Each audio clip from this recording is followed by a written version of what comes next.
बुद्ध के शिष्य प्रतिदिन की भांति उनका प्रवचन सुनने उनकी प्रतीक्षा कर रहे थे। कुछ ही देर में बुद्ध पधारे। शिष्यों ने देखा, उनके हाथ में एक रस्सी है। वे आश्चर्य से बुद्ध को देखने लगे कि वहां रस्सी लाने का क्या प्रयोजन। बुद्ध ने आसन ग्रहण किया और बिना कुछ कहे रस्सी में गांठ लगाने लगे। शिष्य अब भी उन्हें आश्चर्य से देख रहे थे। उन्होंने रस्सी में 3 गांठें लगाई और उसे शिष्यों को दिखाते हुए पूछा, आप सब मेरे हाथ में ये रस्सी देख रहे हैं। आपके सामने ही मैंने इसमें 3 गांठें लगाई। अब मैं आपसे पूछता हूँ कि क्या ये वही रस्सी है जो गांठें लगाने के पूर्व थी? एक शिष्य खड़ा हुआ और बोला, तथागत, मैं इस रस्सी को भिन्न भिन्न दृष्टिकोणों से देखूं, तो आपके प्रश्न के भिन्न उत्तर पाता हूँ। एक दृष्टिकोण से लगता है कि रस्सी में 3 गांठें लगने से इसका स्वरूप परिवर्तित हो गया है। दूसरे दृष्टिकोण से लगता है कि रस्सी में कोई परिवर्तन नहीं हुआ है। इसका मूल स्वरूप तो वही है। ये आखिर है तो रस्सी ही।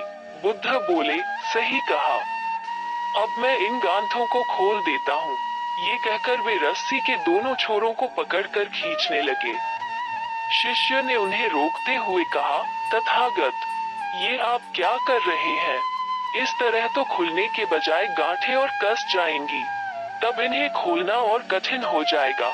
तो तुम ही बताओ कि इस रस्सी की गांठों को कैसे खोला जाए? बुद्ध ने पूछा, तथागत, इन गांठों को खोलने के लिए पहले हमें ये जानना होगा कि ये लगाई कैसे गई है। ये जानने के बाद ही इन्हें खोलने का प्रयास करना होगा। सही कहा।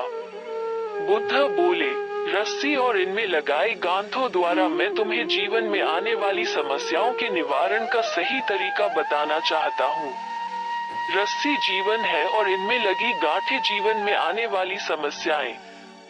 जब भी जीवन में समस्याएं आए, तो पहले उन समस्याओं का मूल कारण जानने का प्रयास करो। कारण जान लेने के बाद ही उनका निदान संभव है। लोग ये जानने का प्रयास ही नहीं करते कि समस्या उत्पन्न कैसे हुई और उसका समाधान खोजने में लग जाते हैं। प्रायः मेरे पास समस्याएं लेकर आने वाले पूछते हैं, मुझे अत्यधिक क्रोध आता है, इसका निदान बताइए। वे कभी जानने का प्रयास ही नहीं करते कि उन्हें क्रोध क्यों आता है। वे अहंकार समाप्त करना चाहते हैं, किंतु कभी ये जानने का प्रयास ही नहीं करते कि उनमें अहंकार उत्पन्न कैसे हुआ। बिना समस्या का मूल जाने उनका निदान संभव नहीं। समस्याओं की जड़ समझ जाओ और उन्हें जड़ से ही समाप्त कर दो।